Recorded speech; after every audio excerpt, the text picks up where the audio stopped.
The name's Ashley De Beer, the band is Truth and Its Burden, and I am the vocalist of the band.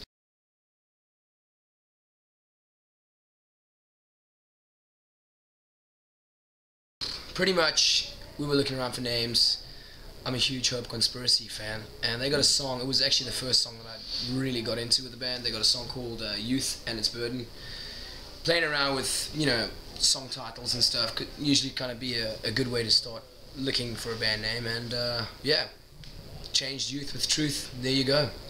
Pretty easy gig, but it's worked out in so many different ways because there's a lot of different ways you can perceive it and read into it, and I guess it kind of leans on that every now and again, but it had no initial thought like that.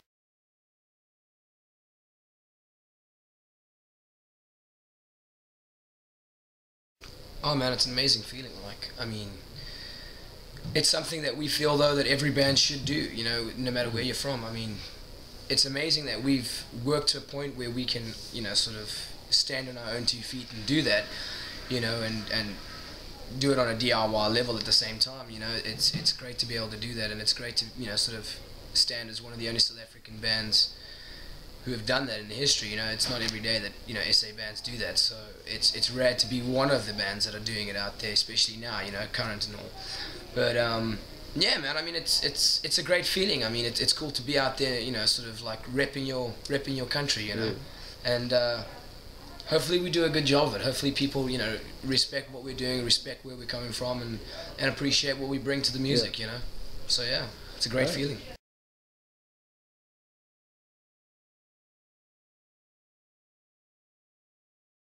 Favorite show, I think, and I'm gonna say this as a collective, would probably be we played Brutal Assault in Czech Republic.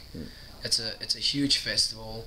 We did it earlier this year, and we had a time slot the same time as Dimmu Borgir, I think they're like a black metal band, but in that part of the world that's like the holy of holy metal bands, and we had a show, we had our slot at the same time as them, and we happened to pack the tent out that we were playing in, and just the whole vibe, people's appreciation for where we were coming from, and they called encores and all sorts of stuff. It made us feel really special, really welcome. It was something we'd never expected from an audience that did not even understand what our band was about, let alone what I was saying between songs and the message and whatnot. And it was an awesome feeling, to be respected, in the same breath as all these other bands. We were definitely the lightest band on the festival by far, and yeah, it was just a great feeling. But that's a bigger festival kind of environment. Smaller shows, I don't know. We've had some good responses all over. I'm just trying to think of more notable ones. Back home, we have a place we call home, even though it's not our home, and that's Durban. And that's really where we've had a good response, whether it's a small show or a big show. We've had a great response. It's like our home away from home kind of, so yeah, I would say Durban shows, no matter where they're held, are great for us.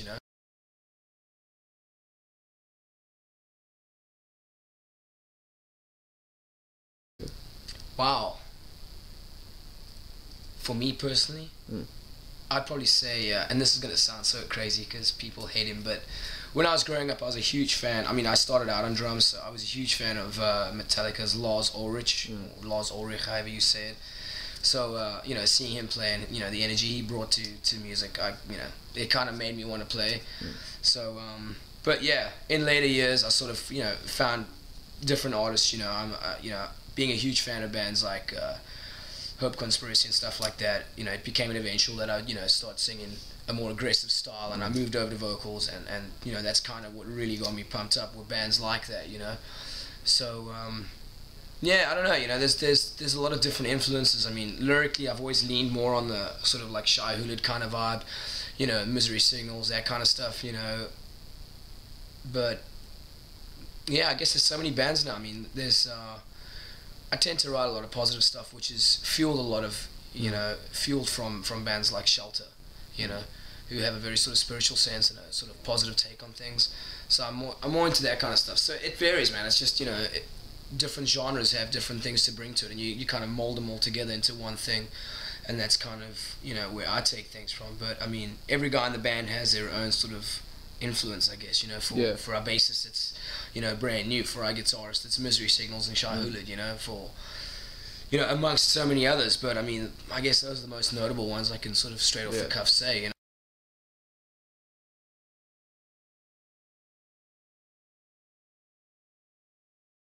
Favorite color, I like blue, dark blue, kind of like the. Not that I'm a fan of Boston Red Sox. It's more of a sentimental thing, but I like the blue, dark blues. Favorite movie, I'd guess. I guess maybe Shawshank Redemption. It's a good one. I'm not much of a movie guy. I'm not much of an anything guy. Yeah. But and then what was the other one? Favorite TV show. Favorite TV show. Old school, man. Frasier. Frasier Crane. Yeah, I used to enjoy that when I was watching. I try and watch reruns if it's on.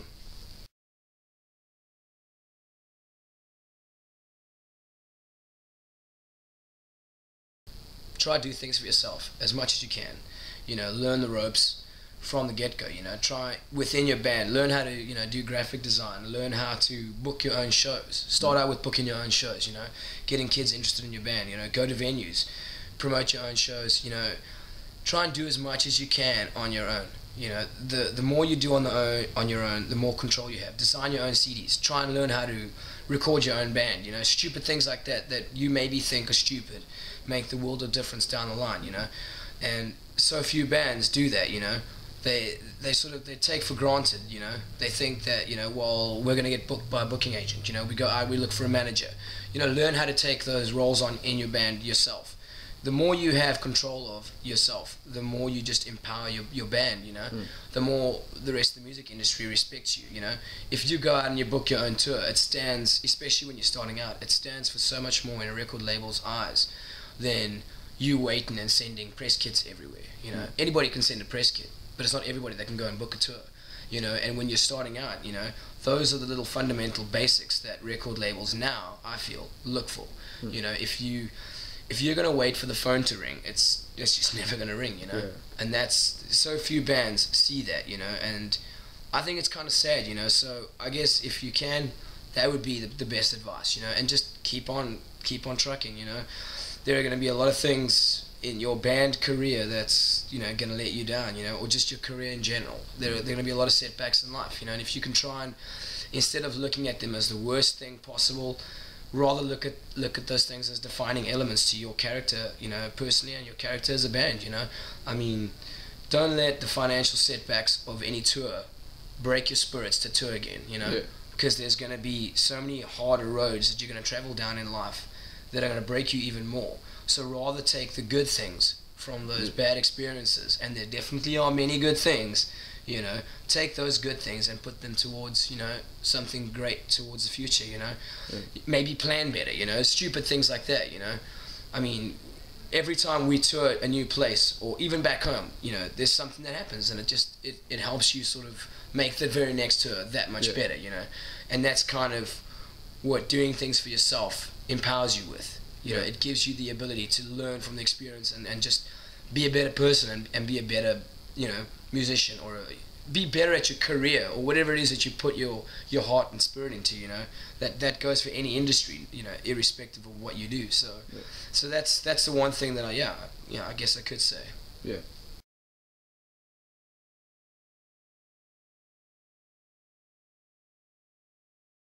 Yeah, I do want to thank our record label Media Scare. I do want to thank our sponsors, Jägermeister, Monster, Music Connection, and Handstyle Tattoos back home. Without these people believing in us and helping us every step of the way, a lot of what we do definitely wouldn't be possible. I mean, that's what I just really, I feel, we need to be thankful and grateful for everything we have, as a band, even though, we're still nowhere in the greater scheme of things. And for those people standing behind us and believing in us, for all it's worth, it means the world to us. And we're grateful for everyone that comes to a show, that supports us at the merch table, comes and says hello or whatever. Thank you very much for doing that. It means the world to us. We appreciate. Where we come from, the seeds are pretty small. In